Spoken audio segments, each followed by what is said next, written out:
Um, Good morning, good afternoon, or good evening, everyone, depending on the time zone you are in.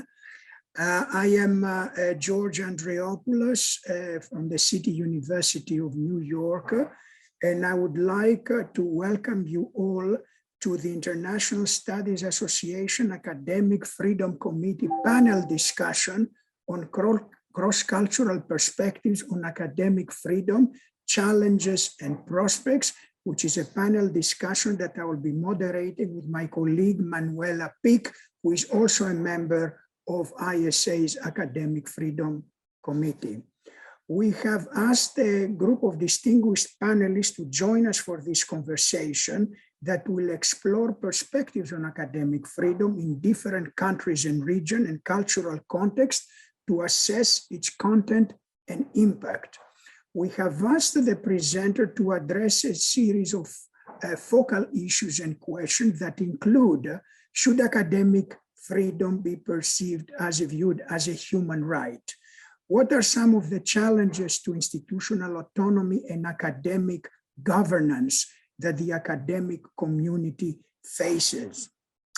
And do global institutions in the global South and global North face similar or different challenges? And in the case of the latter, what are some of these main challenges?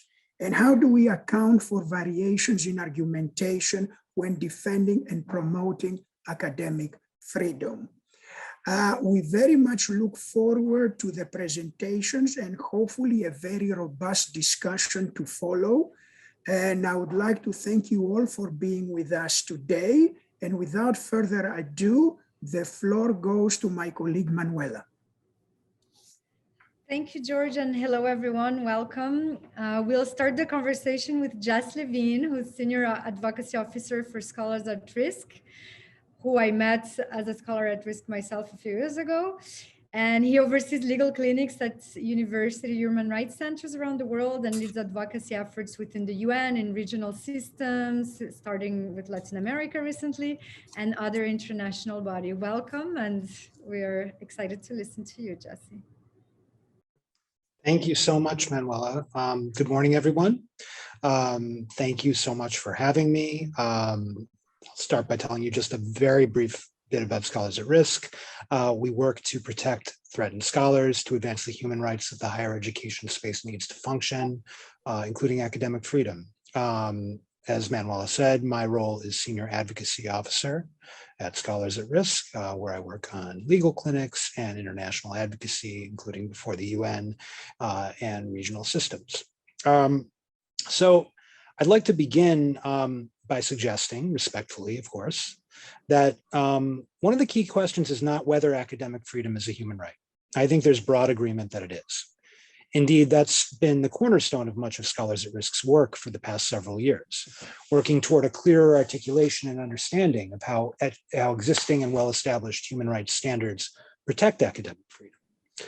Where things become very complicated very fast is not the question of whether academic freedom is a human right, but what type of human right it is, or to be more precise, what set of human rights, plural, academic freedom consists of. So I'd like to begin by trying to itemize some of the various forms that academic freedom takes. A lot of this won't be surprising for the people on this panel. For a long time, we at Scholars at Risk have argued that academic freedom is fully cognizable, respectfully under the freedom of opinion and expression, the right to education, and the right to the benefits of science. But that concept, that construction really needs to be unpacked. So beginning with opinion. Core aspects of academic freedom are obviously deeply personal rights, fundamentally rooted in the basic individual human need to search for truth and develop an understanding of the world. David Kaye, the previous UN Special Rapporteur for Freedom of Opinion and Expression, articulated this concept beautifully in the seminal report on academic freedom that he put out last year, pointing out that, quote, opinion is conceptually distinct from expression. The internal aspect of opinion is closely connected to privacy, thought, belief, and conscience, as compared with the external aspects of expression, public assembly, and religious manifestation. In an academic context, certain aspects of research and pedagogy are closer to opinion than expression.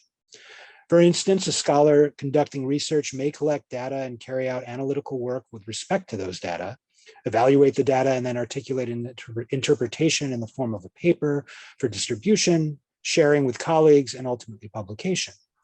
That analytic work depends on the right to seek and receive information as a component of expression, and that process must be protected with its limitations subject to narrow restrictions. However, and this is crucial, even before the stage of imparting information, the scholar's work product should be protected from interference as opinion, subject to no restriction of any kind. In other words, what I think Kay was saying is that the fundamental human right to privacy over what happens in your own brain is inviolable. And the overlap with that activity and academic freedom is very clear. So that's sort of the view of opinion. Now moving on to expression.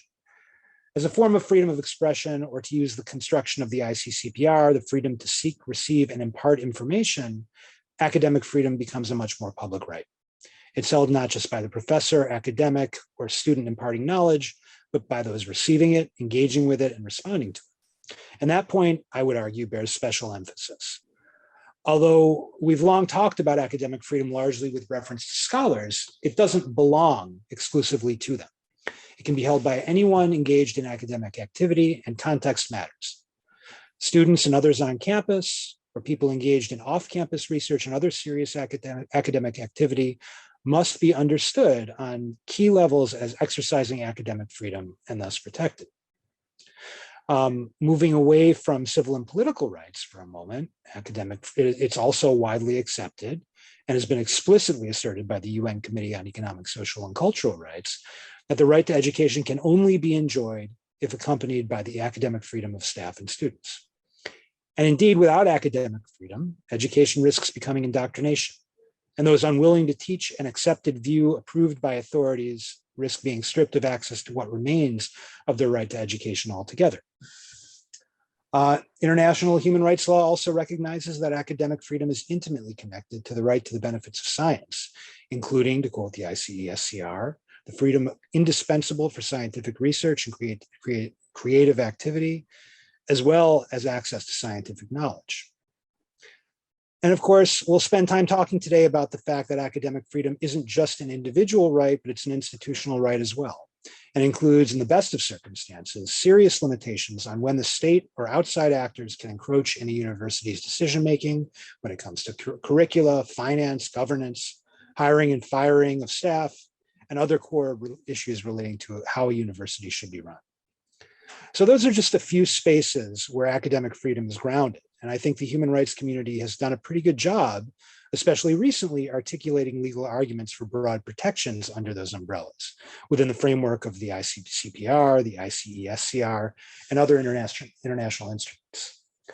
What I think we haven't done as often, especially lately, is step back and articulated the why. Why is it important that we see academic freedom as a specific set of human rights that must be protected as academic freedom? When we talk about the development of opinion, teaching, learning, availing ourselves of the right to education and scientific inquiry, it's natural to think in terms of personal individual actions, going to class, an individual professor teaching and imparting information, that kind of thing. But is the need to teach, to study, and to form opinions and to make sense of the world on an individual level a good enough reason to articulate a specific set of rights called academic freedom and to afford those rights explicit protection? In other words, is the right to academic freedom at its core simply the human right to be left alone, to engage in study, research, and teaching? Certainly that view tracks with the traditional ivory tower model of a university, a group of scholars who are largely given the space to study and research and teach, and they're only engaged in a kind of limited way with society outside the campus walls. Personally, I find this construction to be very incomplete, and I don't think that's where the doctrine is or where it's heading. Once again, I'll quote Special Rapporteur David Kay's report from last year. The very first paragraph of that report that summarizes the report says, the special role played by academics and academic institutions, it refers to the special role played by academics and academic institutions in democratic society. And the report goes on to note, that without academic freedom, societies lose one of the essential elements of democratic self-governance, the capacity for self-reflection, for knowledge generation, and for a constant search for improvements of people's lives and social conditions. To me, this encapsulates one of the most important aspects of academic freedom, maybe the most important aspect of academic freedom. Academic freedom is about more than the full development of the individual human person or the private right to form scholarly opinions or express oneself in the classroom or lab. It's an instrumental right as well. Without academic freedom in healthy universities, we lose some of the core tools that allow us to move forward as a society. And these tools give rise to a host of other human rights. Universities are not and never really have been self-contained. They're well springs of an independent judiciary, the press, well-functioning governments, models of democratic and international cooperation, and the foundations of dozens of other institutions that make democracy and scientific progress possible. Academic freedom, then, is both a fundamental set of rights, intimately connected to the core of who we are as people, and an instrumental set of rights necessary to protect the unique and critical institutions without which societies couldn't move forward and human rights across the board would suffer. I'm not sure if I'm I guess I have 2 minutes left, but I'm done. So I cede my 2 minutes to whoever is next. And I thank you all. I look forward to your questions. Thank you, Jesse. I'm sure we will use those 2 minutes in our conversations. So now we're introducing Kwadwo Apiagyei-Atua, who is Associate Professor at the School of Law at the University of Ghana in Accra. He holds a PhD in International Human Rights Law from McGill, and he's a member of the Global Observatory on Academic Freedom at the Central European University and a member of the UN Working Group on Academic Freedom. Welcome, Kwadwo. Thank you very much. Thank you, Manuela, for the introduction, and thank you for having me for this webinar. So the topic that I picked is looking at understandings of academic freedom, the fact that they are contested and they vary from one place to another with different challenges to institutional autonomy and academic governance depending on the political context of a country, or maybe we can add of a region. And to be able to, or to do justice to this topic, it would be, or I would like to go a little bit into history to be able to lay the context for the presentation. So I would like to quote Hadley, who in 1903 said, and I quote, "The problem of the liberty of teaching connects itself with other problems of civil liberty. And all these problems together reach back into past history and can be properly analyzed only by historical study. Only by placing them all in their proper relations to one another can we understand either the reasons or the limitations of our system of academic freedom as it exists at the present day." So based on this quotation that I'm relying on, I think if you want to look at academic freedom in the African context, it has some relative elements to it that may differ from what you may find in Europe or the US or some other places. In fact, in an article that I wrote with two other colleagues, we talked about the special theory relating to the European understanding of academic freedom, the general theory in relation to academic freedom in the US context, and then the composite theory in relation to academic freedom in the African context. And within the African context, democracy is very important, and it has important links to academic freedom. So in my brief presentation, I would like to look at the colonial university, the fact that at the time of independence, or prior to independence, or during the colonial period, the colonial system didn't see the need to establish universities in Africa, unlike some other places like Mexico and so on, where we have universities going way back, centuries back. And it was not until when it dawned on the colonial system that independence was imminent for African countries that they began to set up universities. So if you look at Ghana, for example, together with Nigeria and Uganda in 1948, 3 universities were set up by the British. And by the time most African countries had independence in around the 1960s, we had only 18 universities across the continent of Africa. And so, and what is also important to note is that these universities were set up mainly to train a Europeanized elite that would transition from the independent countries from colonialism to neo-colonialism, and therefore to enable the former colonialists to control and maintain the control over the colonized space. So the universities that were set up remained colonized in the sense that they were attached to the metropolitan universities in London and Paris and so on. The curriculum remained that of the colonial system, that is to train the European elite, as I mentioned, and the staff were largely European as well. However, the system demanded, or the universities that the African universities had suzerain relationship to, demanded that the African governments respect academic freedom of the staff.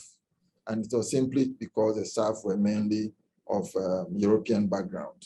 So this, the issue of the curriculum, the issue of staff, and the relationship to the metropolitan universities did not sit well with African leaders. So it was realized that there should be the need for a break, and therefore that would introduce a decolonization of the university itself. At the same time, there was a need to establish more universities. Obviously, 18 were not enough. And at the same time also, African countries wanted to adopt a fast-paced approach to attain development, because obviously at the time of independence, we were lagging behind. And so, for example, Ghana's independence leader, Dr. Kwame Nkrumah, said that Ghana is setting up a system to attain rapid development to catch up with the West within the next 10 years. So obviously there was a need to set up these universities to speed up this development process or agenda. And so the universities that were set up by African governments were mainly called developmental universities. And at the same time, that's where the democracy argument comes in. At the time of independence, African states set up, or constitutions were set up through negotiations with the departing colonialists.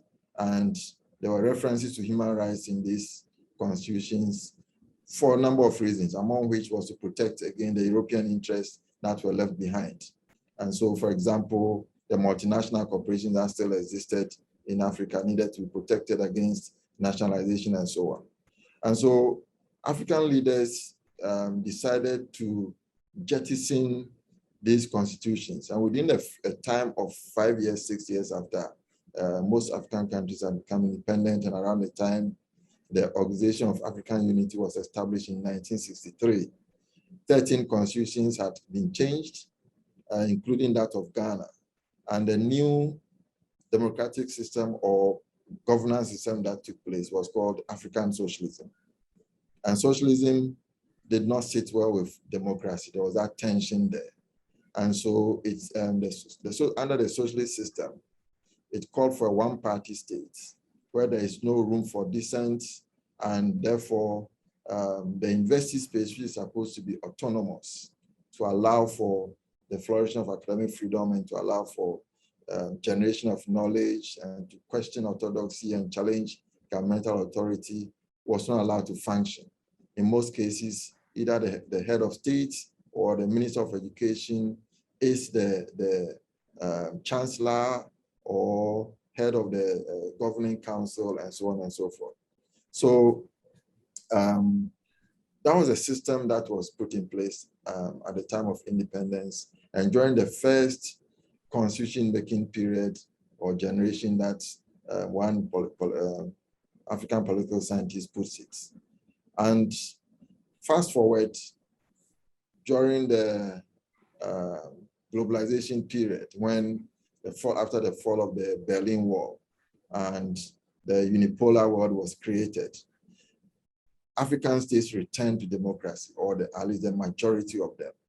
And for the first time in Africa's political history, we had 15, 16 African countries directly recognizing academic freedom in their constitutions, including that of Ghana. For a larger number, about 20 or so, there was an indirect recognition of academic freedom, in that at least there's an element of academic freedom which was recognized in their constitutions. So more than half of African countries had recognition of some form of academic freedom in their constitutions, which was seen as something positive. But then it didn't take long for things begin to unravel. And at this stage in Africa's constitutional democratic development, we have what we call the period of illiberalization of democracy. Now, so the democracy element is there, but connected to that is that of decolonizing the university space, decolonizing knowledge, decolonizing the curriculum, decolonizing the university itself, which remains a major issue in African higher education system. Then, so that there's a question of to what extent should Eurocentric knowledge be used as a predominant means of education in Africa. You recall in South Africa, the Fallist movement that took place there.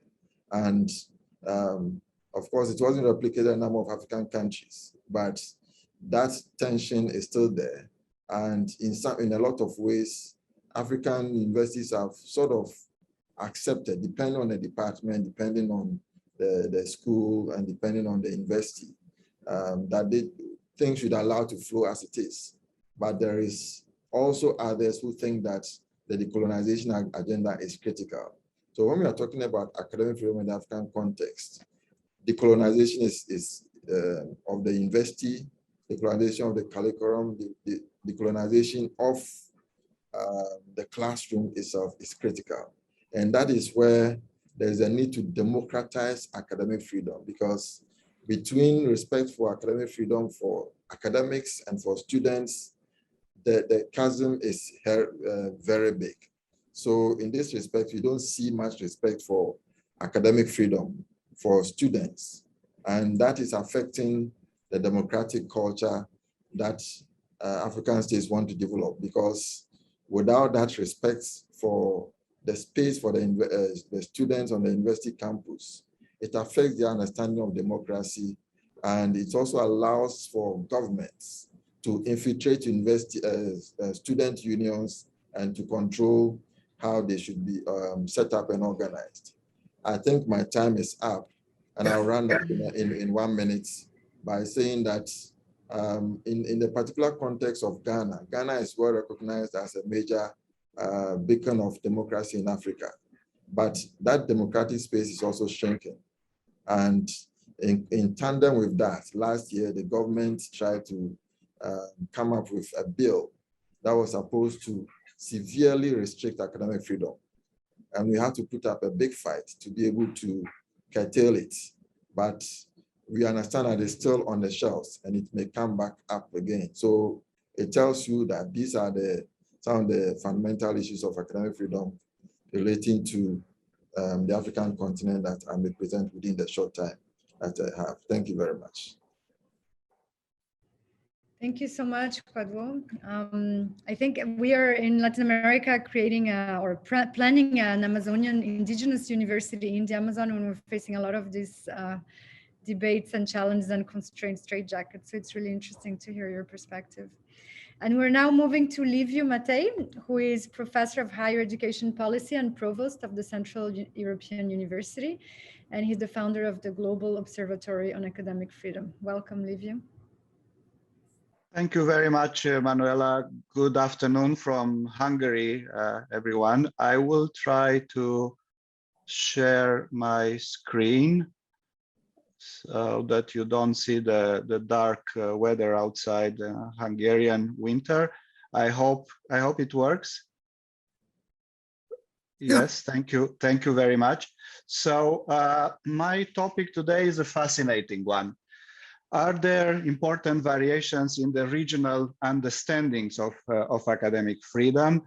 And I think I have realized while listening to the other members of the panel before that what I'm talking about when I say understanding here is understanding as reflected in various types of codification of academic freedom across various regions of the world.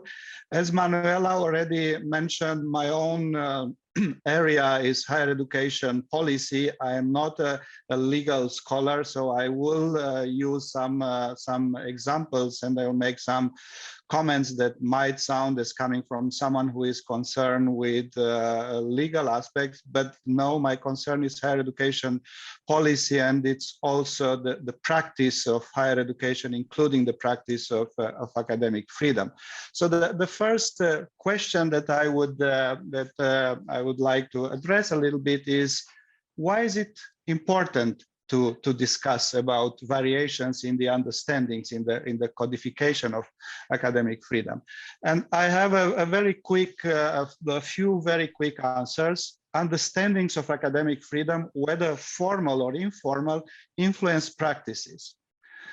Talking about variations across regions is not an ethnographic exercise, just mapping variations here and there, but I believe it helps, this discussion helps answer questions such as, what is or should be academic freedom? Do we need to reinvent, reconceptualize, re-regulate perhaps academic freedom nowadays? How to decolonize higher education and research, to go back for a moment to Purge's intervention, and also how to promote, defend academic freedom in particular settings. And let me give you a little bit of an example, perhaps to make hopefully more clear what I'm trying to say. In Europe, what is happening nowadays has been happening for a few years is something that I and others have called a European crisis of academic freedom. A crisis of academic freedom that is not national, of some countries in Europe. It's not a global crisis, but is specifically European. And therefore, some of us have also suggested that we need a European solution to the European crisis of academic freedom. And the first step in addressing this crisis should be a European common conceptual reference for academic freedom that is up to date, is effective, and is shared. And there are other colleagues from Europe and from outside who say that is a mistake. Why do you want to have a European reference for academic freedom? Shouldn't this be national or perhaps global? And I think that this discussion about regional variations might help to clarify at least this discussion in the European context. Now we can ask ourselves, are we to expect any variations in the understanding of academic freedom? Why should there be any variations, regional variations in the understanding, in the codification of academic freedom? And if we do find them, which we do empirically, how do we explain such variations? And I think there are already explanations for this, somewhat to some extent ready-made explanations. And most of them, I would also say, are neither sufficient, not fully valid. So one explanation is there are different traditions in different regions of the world, in different parts of the world, which is absolutely true. There are legal, there are intellectual, there are political traditions. You know, there is a discussion about how the understanding of academic freedom in the US, based largely on the freedom of expression, is different from that in Europe, based on a Humboldtian tradition and the kind of rationalist epistemology of academic freedom. And now I should note here in a parenthesis that other traditions outside US and Europe are largely ignored. So I'm not saying that different traditions don't explain differences in the understanding of academic freedom. I'm saying that this is not a sufficient explanation. Another explanation is about actual political context. So we see what is happening in post-Soviet countries. If we oppose Russia, for example, with the Baltic states, there is a very different understanding, codification, and also practice of academic freedom, which can be explained by different political context, different political regime, basically in the respective country. Again, this is a good but not sufficient explanation for differences.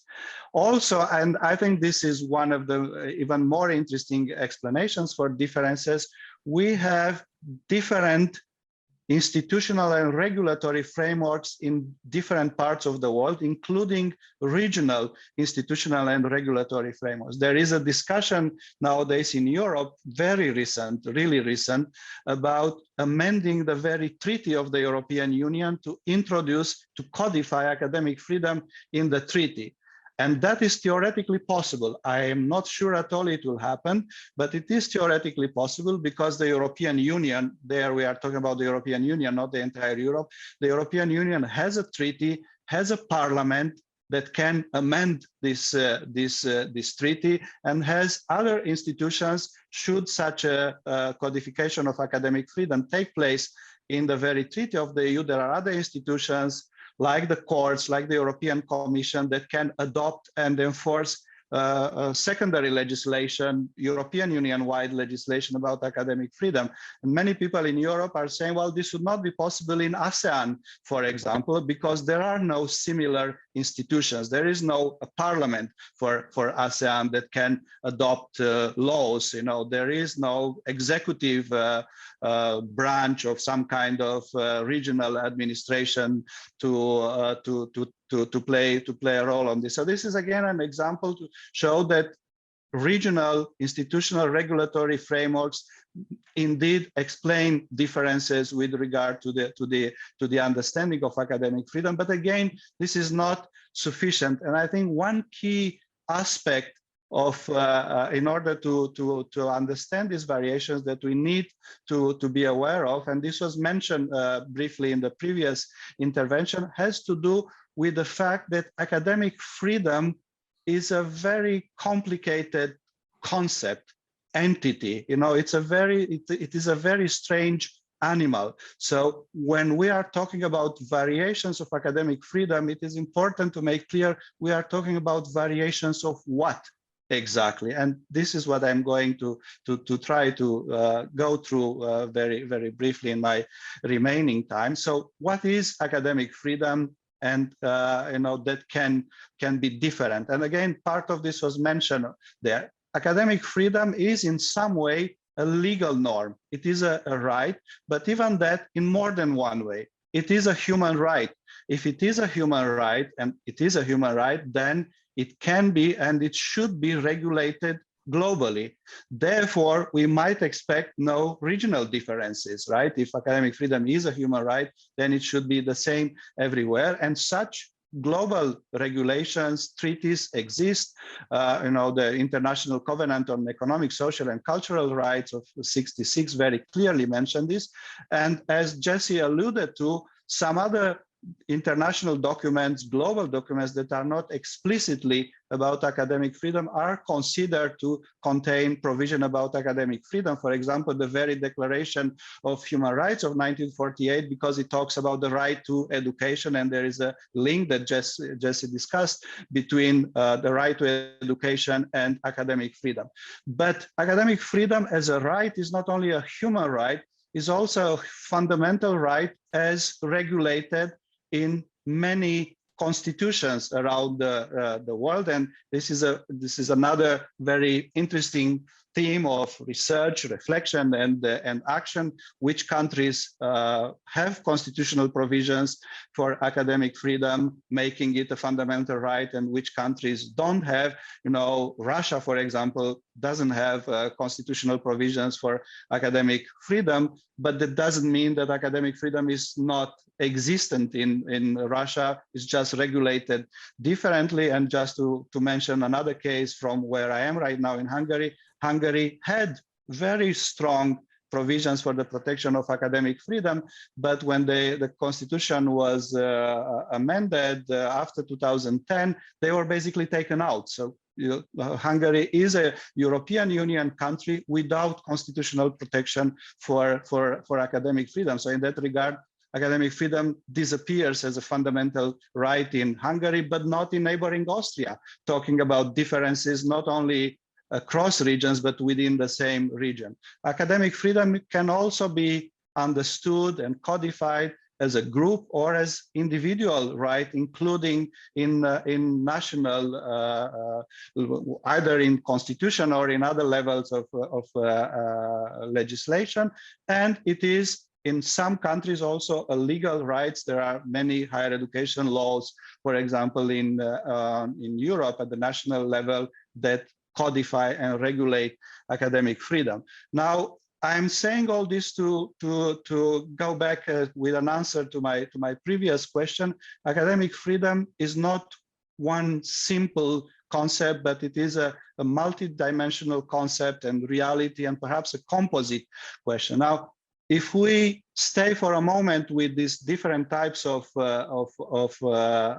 rights, and again, I'm not a legal scholar, but now this is of interest for me because in part I have experienced this the consequences of how academic freedom is understood and regulated in this way on my own skin.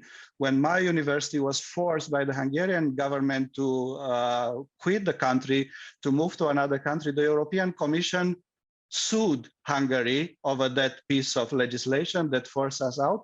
And a very interesting discussion ensued in the European Court of Justice. The Hungarian government said, there is no European legislation for academic freedom. There's nothing you can do. It's all regulated by national legislation. The European Court of Justice said, well, perhaps there is no legislation about academic freedom at the European level. In the end, they said, actually, there is, but there is commercial legislation which applies. So in a way, the question here is, are these different types of rights sufficient in themselves for the protection of academic freedom, or we need all level, because what happened in this case, Lex CEU, the European Court of Justice ruled that Hungary was in breach of European legislation, but the Hungarian government said, we are going to go by the national law anyway, and we are perfectly legal, constitutional. This university, Central European University, can stay where it moved away. They will never come back. Now, academic, yes? Excuse me, 2 minutes. Yes, okay. So the academic freedom is not only a legal norm, but it's also a non-legal norm or regulatory principle. It is very interesting what is happening again in Europe, where less than a year ago, in November 2020, well, more than a year ago, in November 2020, the ministers responsible for education from basically all European countries, not only EU, adopted a statement on academic freedom which puts forward the European common reference for academic freedom, where academic freedom is not defined as a legal principle, as a right, fundamental or human right, but a value, a fundamental value. And the signatory states made a voluntary commitment to respect this value, but this commitment is not legally enforceable and it is not legally binding. So we have other types of codification. In Russia, as I mentioned, there are informal norms about academic freedom. And also we have sometimes explicit norms at institutional level where universities have their own policies, rules of regulations about what is academic freedom. So again, my point here is when we talk about differences, variations in academic freedom, in the understanding, codification of academic freedom, we should be careful to make clear what is it that we are talking about. Academic freedom as a human right, as a fundamental value, as what exactly? And I think I'll skip to the very last slide. Well, no, perhaps I have just 30 seconds to say different understandings of academic freedom are codified at different levels by different institutions. So we have academic freedom as a human right codified by the UN.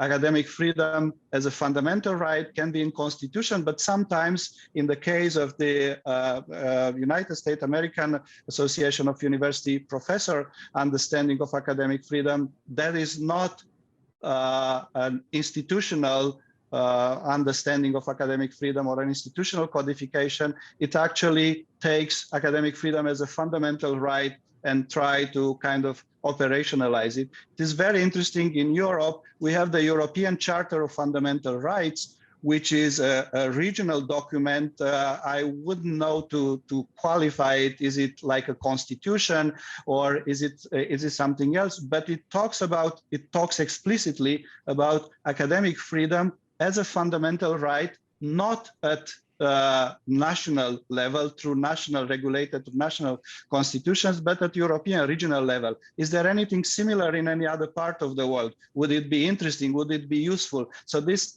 I think it's another illustration about how making clear what we are talking about when we talk about regional differences can help in our efforts to reconceptualize, rethink, re-regulate, and defend academic freedom. I will really finish now on these slides, and these are conclusions, or perhaps there are more themes for reflection and 30 seconds, action. Liviu. Yes, what conceptualizations are needed? What do we learn from the study of regional variations? What codifications and regulations work best? Can human rights agreement be used in national courts, for example, or in institutional settings, or we need codification at that level? How to study variations? Can variations be acceptable, even useful? When are they dangerous? And my last two sentences, we need, while we have to recognize variations, regional variations, it is very important to have common references above regional, national, or institutional variations, even when they are not simply legal. And academic freedom is a multidimensional composite concept, and as such, it can and it should nevertheless be understood as a global universal. Thank you, Liviu. So now we're going to go to Turkish Kurdish Perspectives. Nazan Bediranoglu is another active defender of academic freedom on our team today. She was a faculty at Ankara University before being blacklisted and expelled by the Turkish government of Erdogan. And she's now a fellow at the Wesley College and the New University in Exile Consortium. Welcome, Nazan. It's an honor to have you aboard. Thank you so much for organizing this event and having me here. It's such a pleasure to be here. I would like to highlight the peculiar or distinct mechanisms of in which authoritarian governments attack higher education institutions with examples from Turkey. I believe the Turkish government's assault on academic freedom also serves as a role model to other authoritarian regimes, such as India, Poland, Hungary, Brazil, to count a few in addition to the examples given here. Authoritarian leaders are learning from each other, and scholars as an epistemic community should also develop a global solidarity as a response.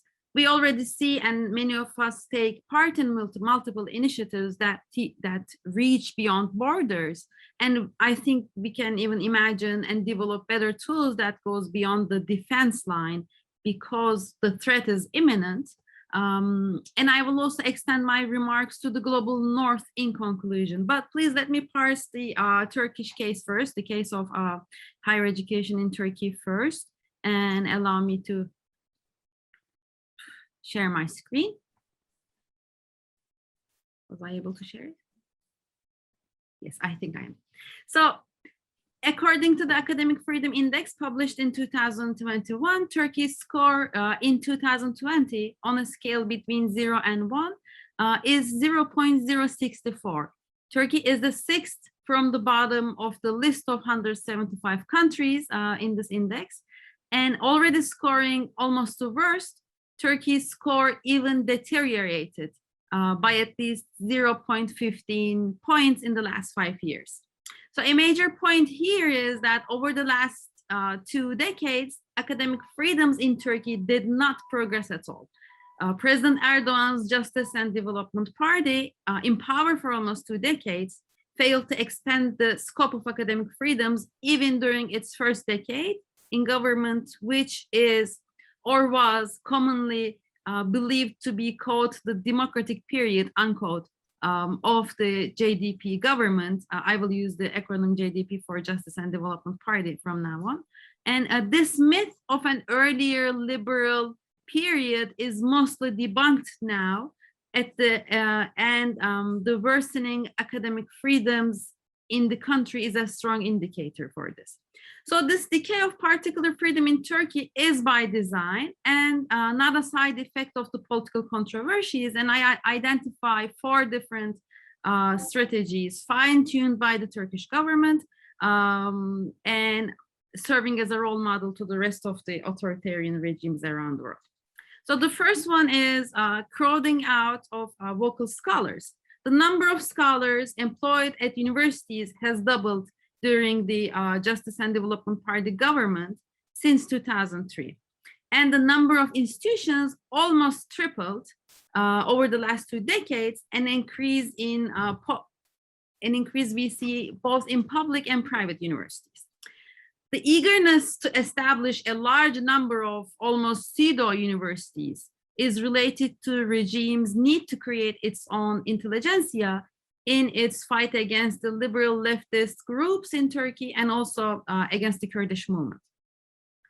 Thus, pro-regime scholars in these new institutions emphasize that the science they do is national and local, as opposed to the cosmopolitan ideal of university that should operate on the premises of universal academic freedoms. So the second major strategy, which is a bit more extreme than the other ones, is wiping out dissident voices from academia.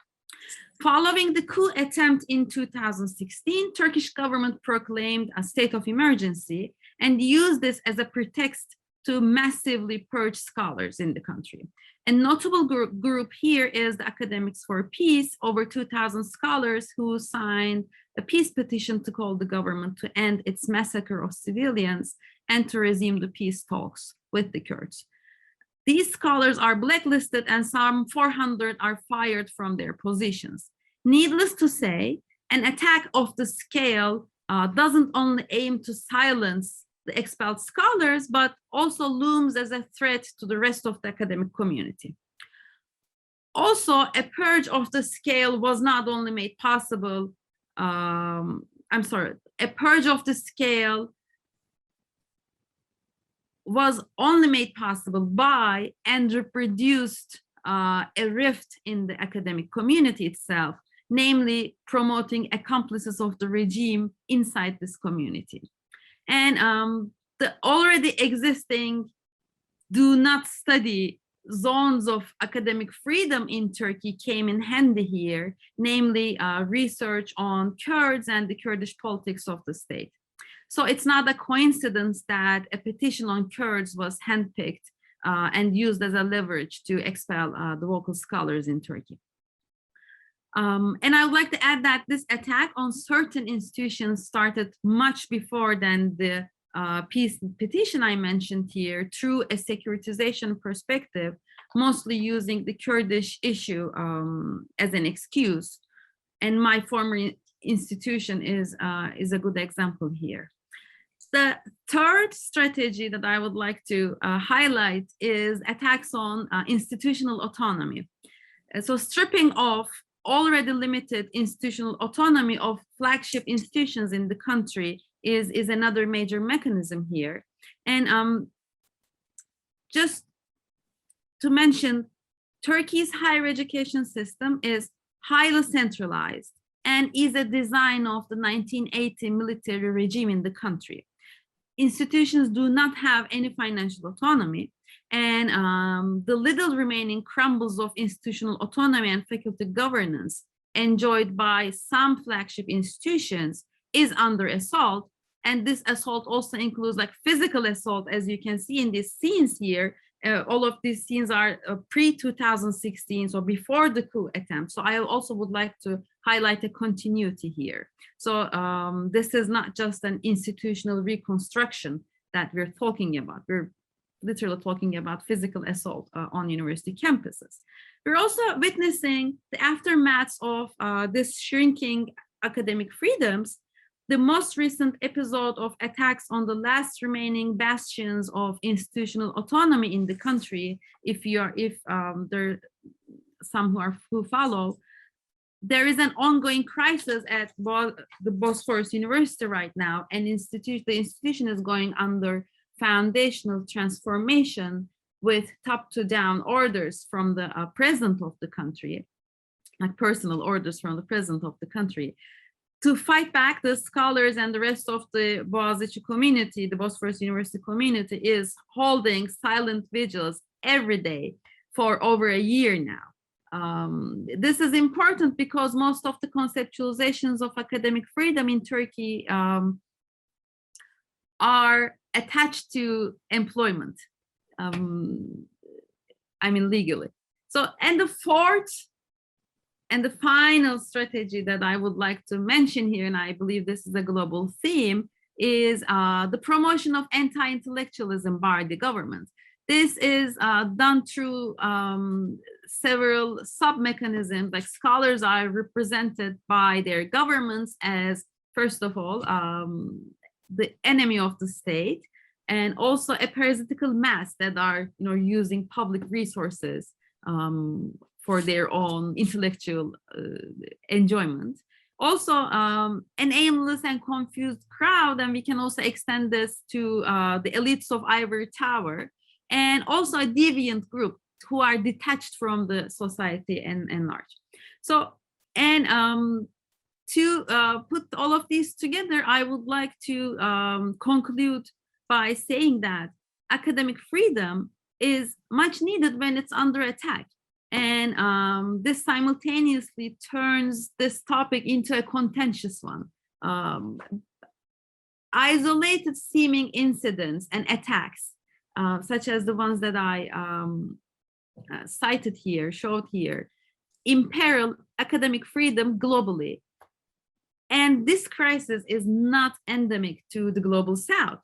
Precariousness of the academic work conditions in the global North is another major pressure on the exercise of academic freedom. Examples can be many, such as the ongoing 3-day strike of the academic workers in the United Kingdom, and this signifies the same problem. Another example is the institutionalized two-tier structure of adjunct and tenure lines in the United States. It's also a major restriction on the exercise of academic freedoms. And I particularly see the danger of positioning of free speech to attack academic freedoms in the United States, also as an issue that I think we will see more in the coming days. So let me conclude here to remain in my given time frame, and I'll be happy to discuss this further in the Q&A. Many thanks, Nasan. So now we're moving to Afghanistan. Orsala Nemat is an Afghan scholar, a think tank leader, and a civil society activist. She holds a PhD in development studies from the School of Oriental and African Studies.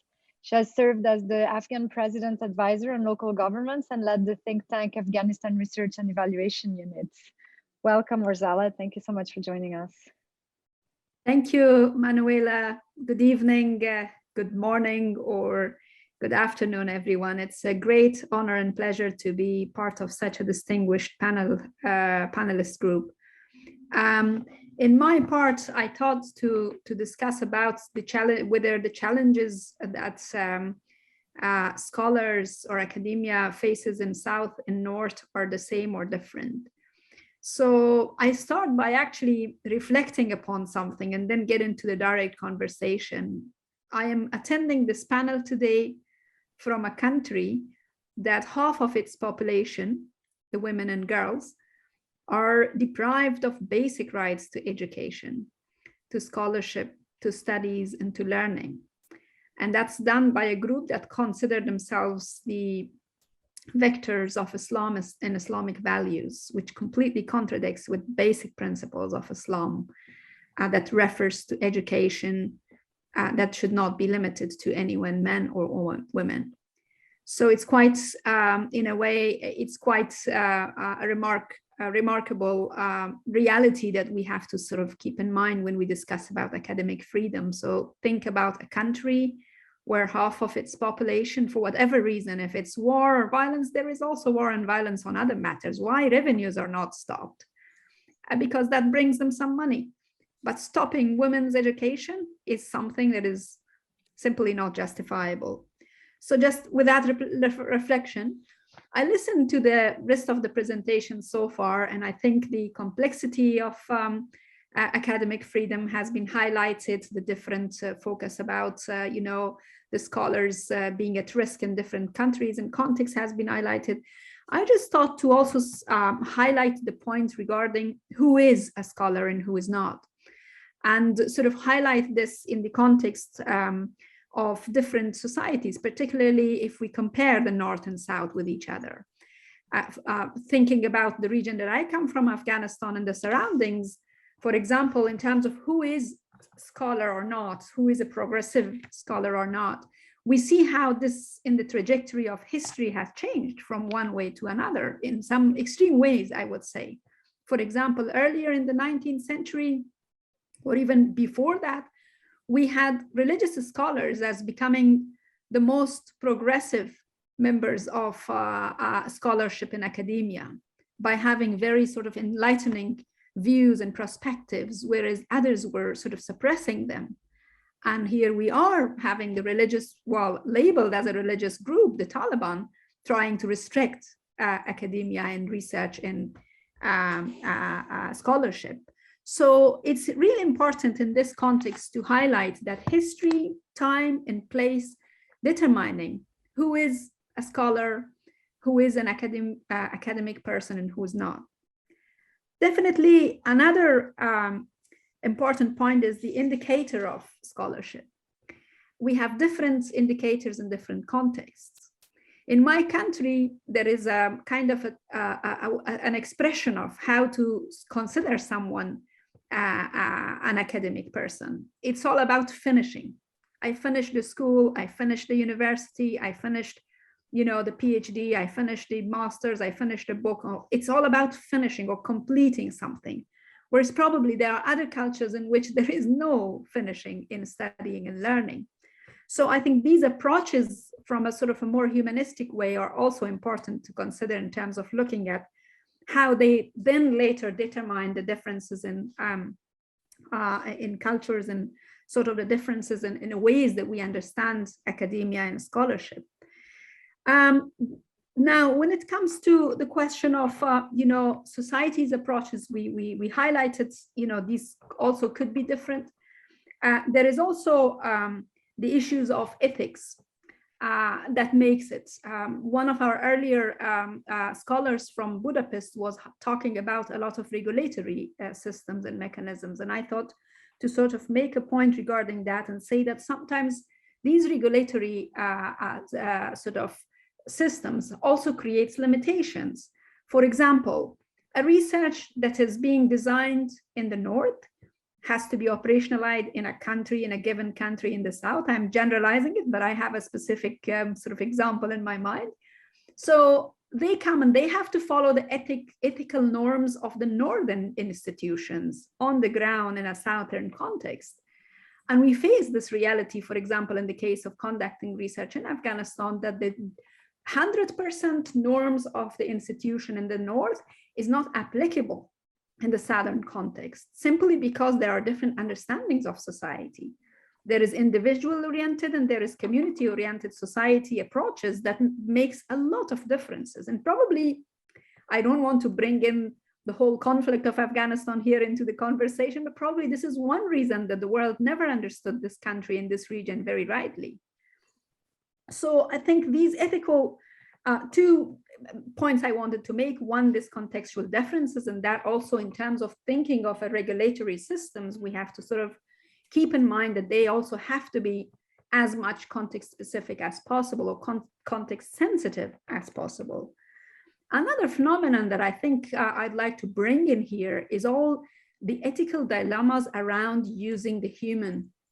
For example, in the context of Afghanistan and in the peak of the international intervention, military intervention, anthropologists were deliberately used under humanitarian system, HTS, I'm sure academia is well aware of this, to go and get embedded within the military forces in order to conduct research. So I think these are things that we need to really also highlight when we discuss about this complex phenomenon of what we call academia, and then thinking of it in terms of its freedom or not. Is this academic freedom to go beyond your ethics, and what is ethics here in the case of HTS, for example? Now, I think the remaining part of my conversation, I should also highlight about what it means to be a scholar or an academician in a country or in a context of war, violence, in complex situation that is happening in these such contexts. Some of these are examples that are probably similar to other countries, but the first and foremost is a direct attack to academic individuals and institutional attacks towards the human cost of it and the institutional cost of it, where academic individuals are being targeted, being imprisoned, or being threatened for their lives or for their families' lives. There is also the phenomenon or challenge of censorship due to oppression in these countries. A lot of academics have to censor themselves in order to be able to survive simply. And then censoring your academic and scientific analysis is creating a lot of problems in the longer term if we think about displacement or forced displacements. Obviously, everyone suffers in a context of war, but academic community is suffering more than others in this context. And finally, there are issues around, the quality of academic products or scholarship products or the knowledge production process that we say. Within the context of violence and war, where there is no justice, where there is no accountability, one of the major challenges, the quality of what is being produced, how it is politicized in one direction or another, in the service of the dominating forces or against the service of this. I'm saying this and reflecting upon the Turkey's example, and probably one reason that the Turkey has this massive, we've seen the graphs in earlier presentation, massive attacks towards the academic institution is because they were probably the ones challenging the ruling system there. And so how that sort of reflects upon other contexts. I think these are, I've sort of probably opened up so many provocative or sort of points that others could also reflect upon in the conversation. But I think one phenomenon that also is really critical to mention in the context of generally in the context of Southern academia is the politicization and this blurred sort of line between academia and politics. And partisan politics, to be very specific, because, well, we don't want to get that direction of everything is politics, but here we talk about partisan politics and how that really affects in both politics in the sense of using academia or abusing academia, or how it affects academia in terms of politicizing every aspect of party politics and so forth. And I think in this particular question, probably the differences are not quite major in South or North, but it is something that to be sort of think about and to sort of reflect upon, because in both cases, there are examples where we have seen how politicization of, for example, a specific position that an academic person has is affecting a society in generally in negative ways, but probably there are possibilities of things that be in a different way. So I end my my conclusion also by this note that understanding academic freedom requires contextual sensitivity. It requires an acknowledgement of this being a complex phenomenon, and also a phenomenon that is related to historical context as well. One is a societal context, but another is the historical. And that's really give us much more sort of broader understanding of what is academic freedom, or who are scholars or academics. Thank you very much, and looking forward to the remaining part of the session. Thank you so much, Ursula. That was fantastic to have this. There's a lot of resonance across speakers, and let's keep historicizing. We're going now to Andres. We're going to Latin America. Andres Bernasconi is professor of education at the Universidad Católica de Chile and director of its Center of Advanced Studies in Educational Justice. He has a degree in law, public policy, and sociology. Bienvenido, Andres. Thank you, Manuela. Thank George for the invitation. I've already learned a lot from the colleagues preceding me, and I'm also looking forward to the discussion. I'm glad to be coming in last because perhaps the case of the evolution of autonomy and academic freedom in Latin America may illustrate some of the themes that have already emerged. Speaking about autonomy and academic freedom in Latin America is also calls for a historical perspective, as Professor Apiajeya Atua has called for. And in our case, this is easy because there's a single event that initiated the reception of the concept of university autonomy in Latin America.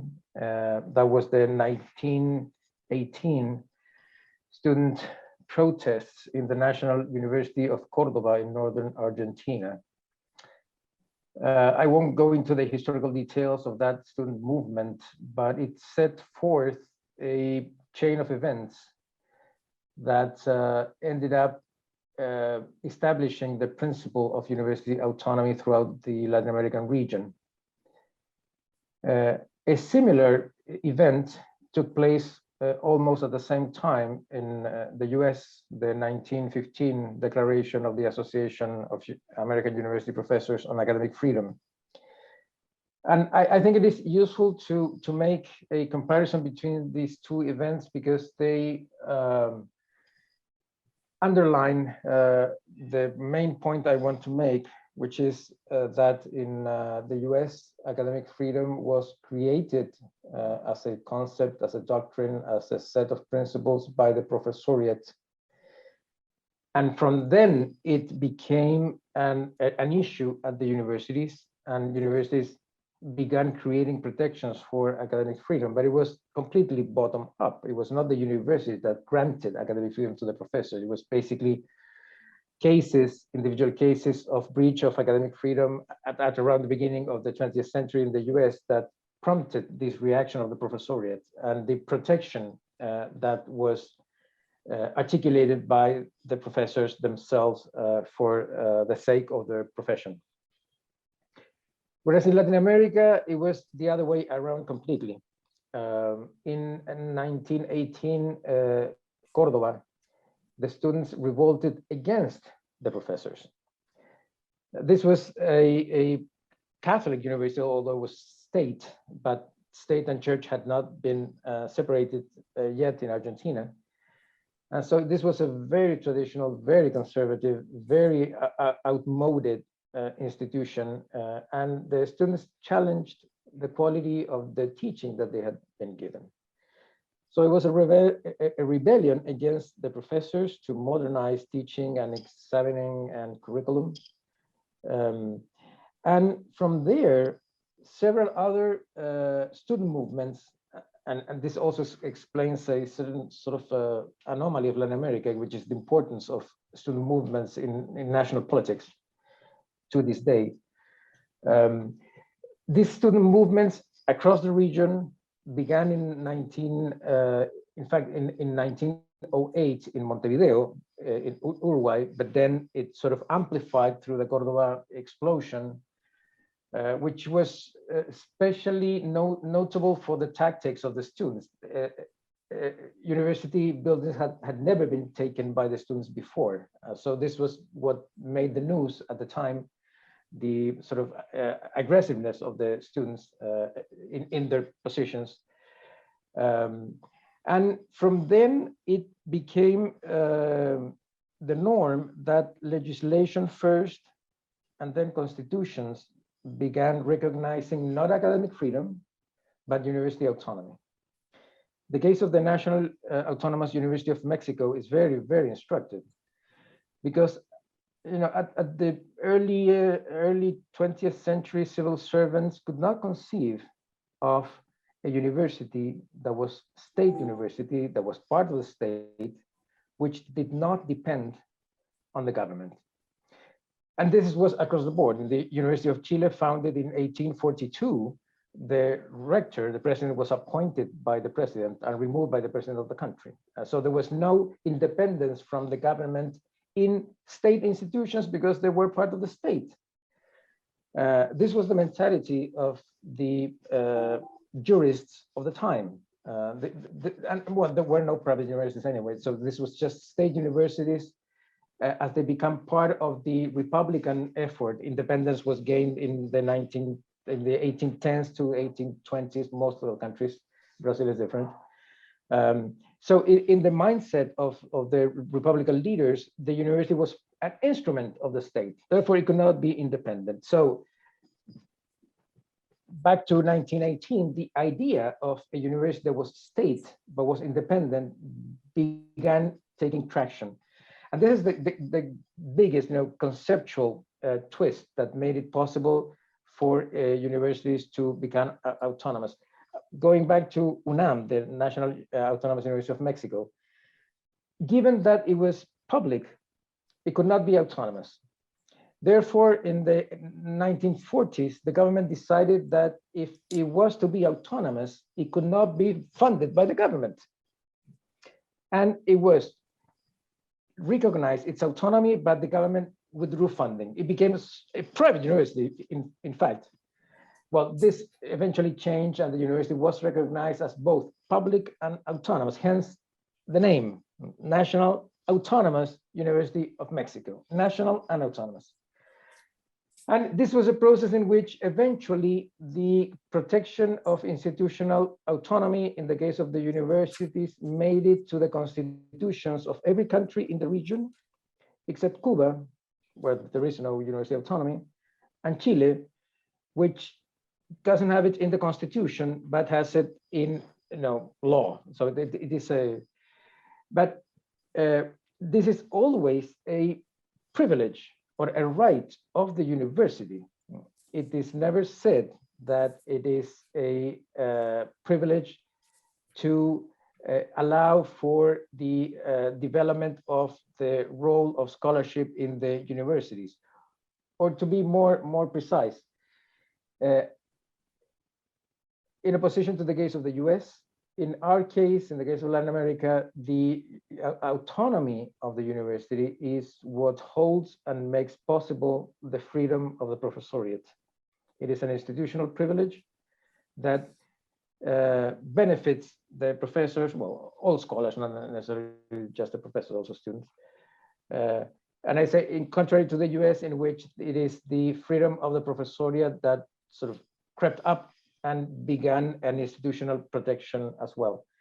I think this is very peculiar of Latin America. It has I think a negative side that we always speak about university autonomy and what it means, protection from the state, protection from other interests, protection from the markets. It's what's more spoken about these days. The state, since the end of dictatorships, has not been much of a menace, with the exception of Bolsonaro in Brazil, which is, well, it's been quite a challenge, to a university autonomy because of his anti-intellectual stance, as Nazan explained. This is one of the tactics of authoritarian governments, and we see that in Brazil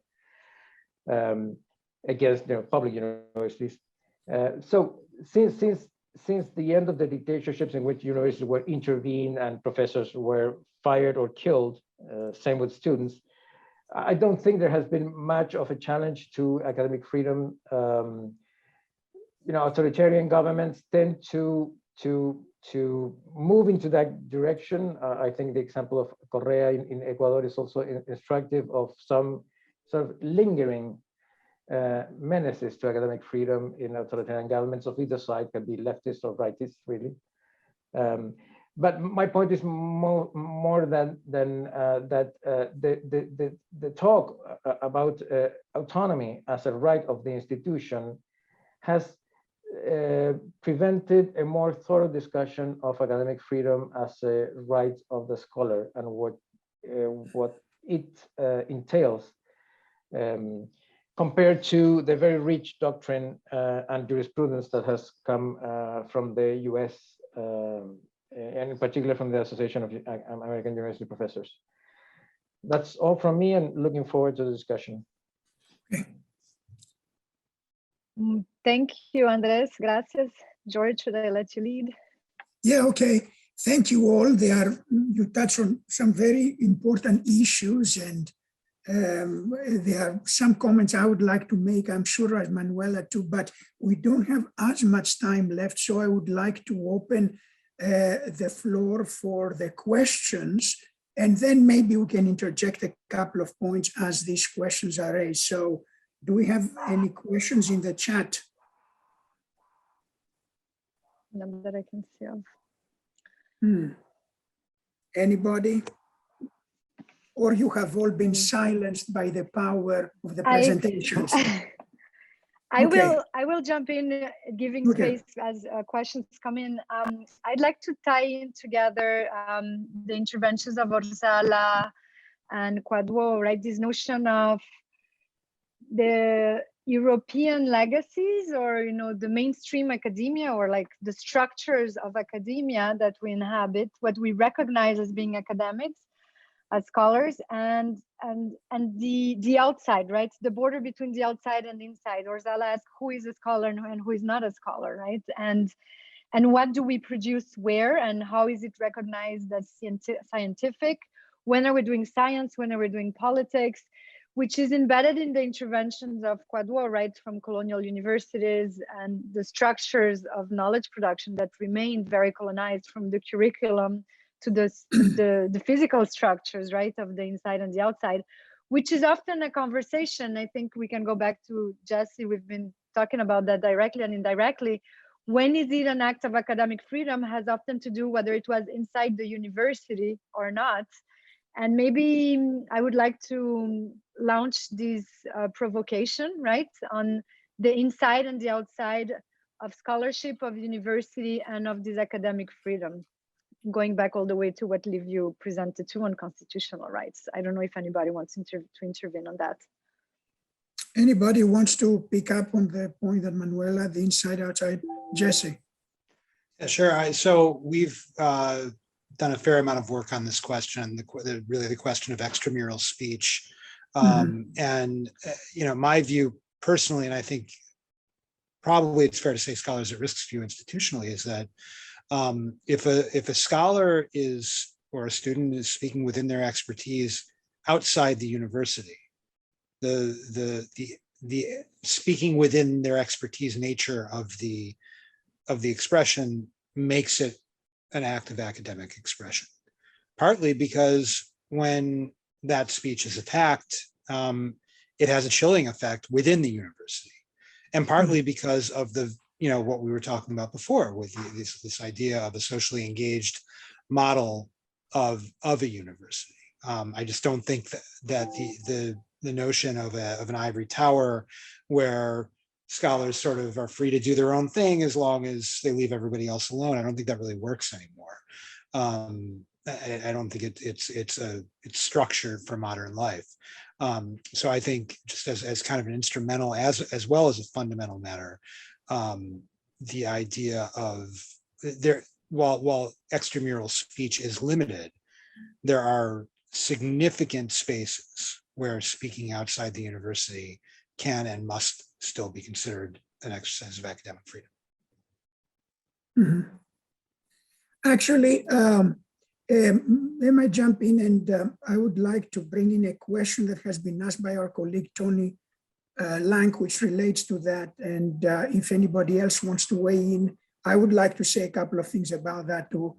Whether academic freedom differs from freedom of speech. Are they the same, or there is something about the role of the academic that is different from general freedom of speech and thought? And if I can add a little bit of a note here to Tony's question, there are some people that have, some scholars like Robert Post, for example, from Yale, that they have argued that academic freedom is separate from human rights. And one of the things that they say about that is because academic freedom should be anchored in disciplinary competence. And that, of course, restricts what the academic can say both inside the classroom, that is, you cannot go into the classroom and start talking about things, for example, the political situation in the country, if it is not related to your course. It has to focus on what is addressed in the classroom. And that should also qualify what the academic should say outside the classroom. But there are other views that say this is not true, because the extramural provisions also that have been reflected, have been included in the declaration that have been issued by the association, American Association of University Professors, protects also the expression of the academic on issues that are not relevant in their discipline outside the classroom. So I wanted to know if somebody would like to weigh in on this a bit more. Livio. Yeah, so, I think there are different types of colonialism in higher education and in academic freedom. The European tradition of academic freedom is colonial and counterproductive, because it's a rationalist tradition, which is colorblind, right? So it pays no attention even today to gender, to race. There is also an American tradition of colonialism in higher education. And part of that is that there is a tendency, exactly as you are saying, to reduce academic freedom to freedom of expression. And you explained that very clearly. They are not the same. But let me add to that. I think that the tendency to reduce academic freedom to freedom of expression, intramural or extramural, is counterproductive, because it excludes the right to choose a research problem, for example, with all the things that Orzala mentioned. It excludes the right to choose the field of studies. There are countries where students cannot decide what they study, cannot choose. The government decides for them. So there is a risk there through the restriction of academic freedom to freedom of expression, which is very much an American tradition. And also, I want to say, I'm a little surprised that we discussed that much about academic freedom for scholars. And I think Jesse mentioned this at the very beginning. Academic freedom is not only about scholars and academics, it's also about students, and it's certainly about university administrators. And we need understanding, conceptualizations, codification practices that account for all of this. Okay, thank you. Anybody else wants to briefly add, but very quickly, because we have another question that I would like to go through. Anybody else quickly on this? Okay, thank you. To add to what Livio said, the academic community made up of the university, the students and academia are the entities entitled to enjoy academic freedom. But I also want to add that within that same context, or among this academic community, they also each of the entities owe different kinds of duties to each other. The university owes some particular duties to academics and to students. Academics also owe some particular duties to students, and students also owe some duties to academics and to the university. But overall, hovering above all of them is the state that also owes duties to the academic community, which can also be broken down into different duties it owes to the university itself, to academics, and to students. Okay, Anybody, thank you, Quado. Anybody else very quickly on that before I go to the next question? Okay.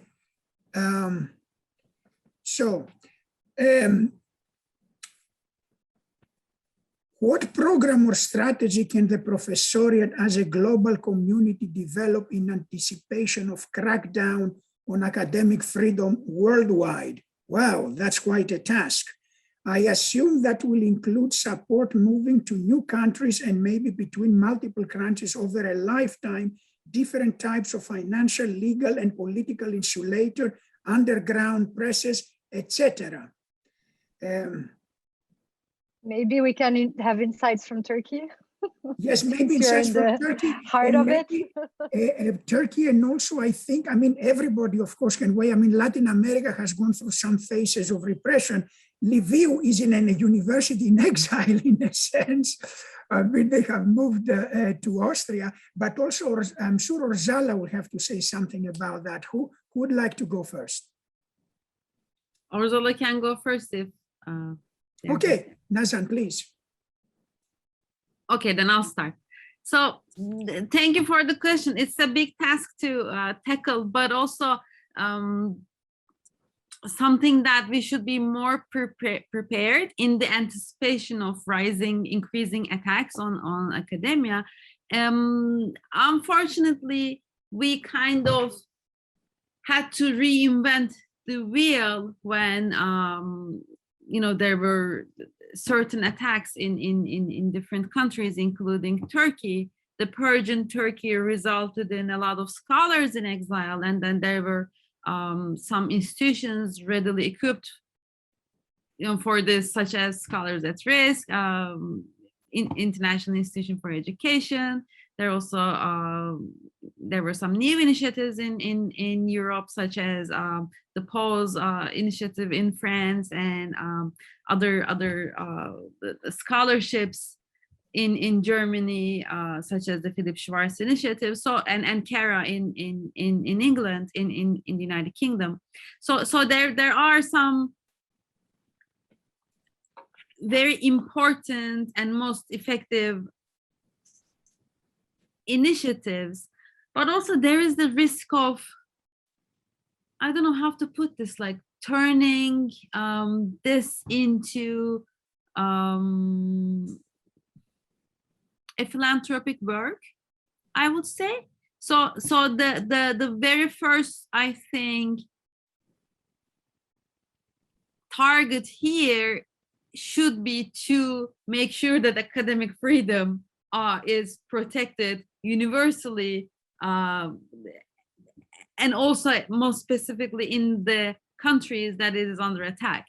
So having people in exile is just a reactionary and a temporary solution to this issue.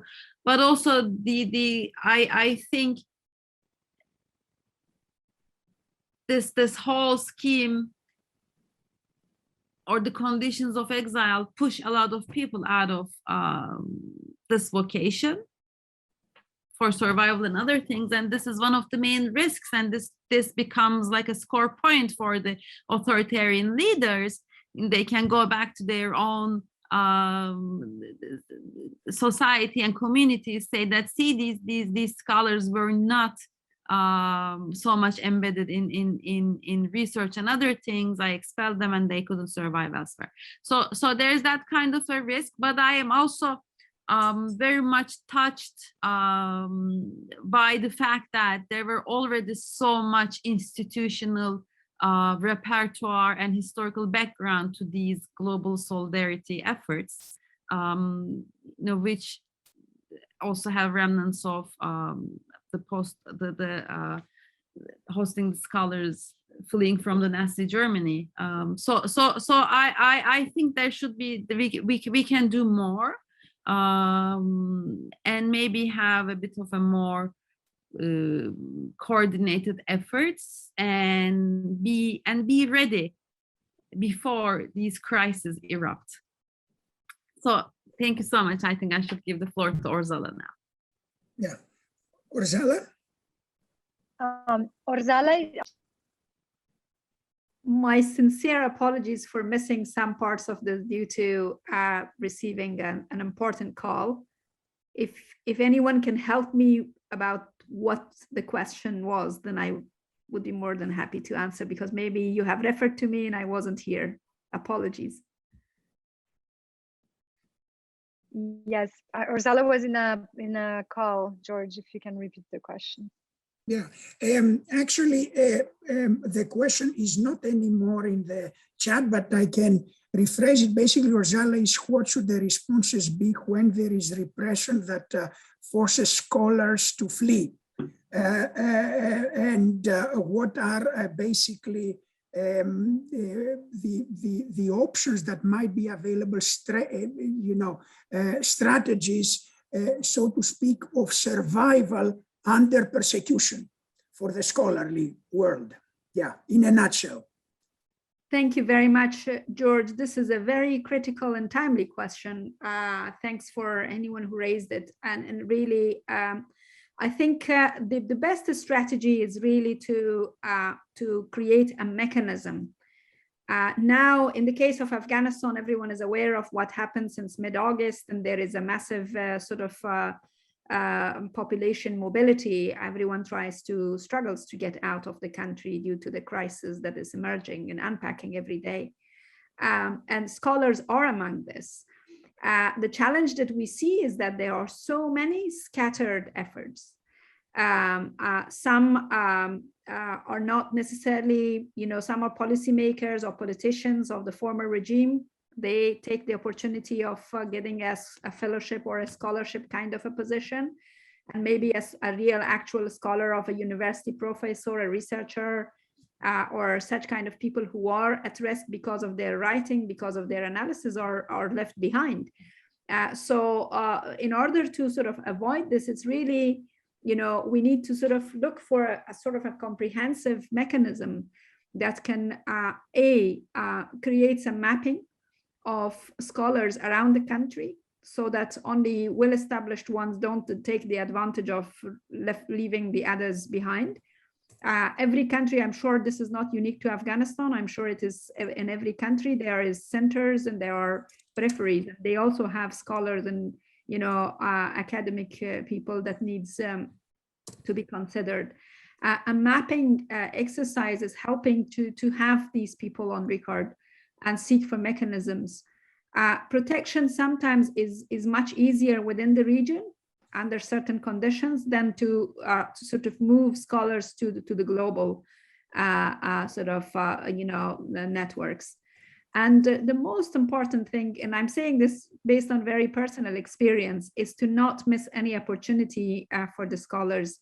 The refugee procedure in European and Western countries sometimes take a long time of waiting for the paperwork to be done for someone to get access to education.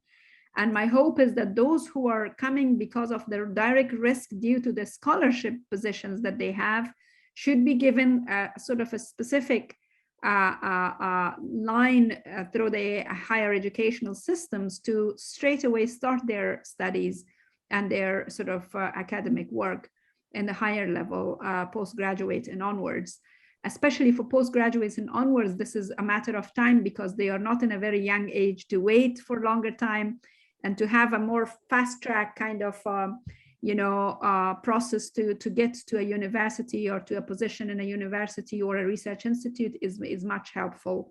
Unfortunately, I have an example of someone with this situation, and to this day we are facing completely paralyzed in terms of helping him. He has a position secured in a Western university, but the process of the paperwork, the process of getting him to this position for a scholarship purposes is way more complicated and time consuming. I hope that makes sense to sort of talk about this. Thank you, Orzala. I wish we had more time for others to weigh in, but unfortunately, we are past our allotted time. So, but of course, the conversation will continue, and our Academic Freedom Committee hopes to have other opportunities in the future of such panels or related activities to continue this conversation, this important conversation. In closing, I would like to thank Manuela, my collaborator in organizing and putting together this panel, all of our speakers, Kouado, Orzala, Nazan, Liviu, Andres, and Jesse, and the staff at ISA headquarters, Mark, Alex, and Ashley for their assistance, and all our colleagues in the Academic Freedom Committee for their support and endorsement of this initiative. And of course, all of you who joined us today for this discussion. To be continued, thank you again and have a nice rest of the day. Bye-bye.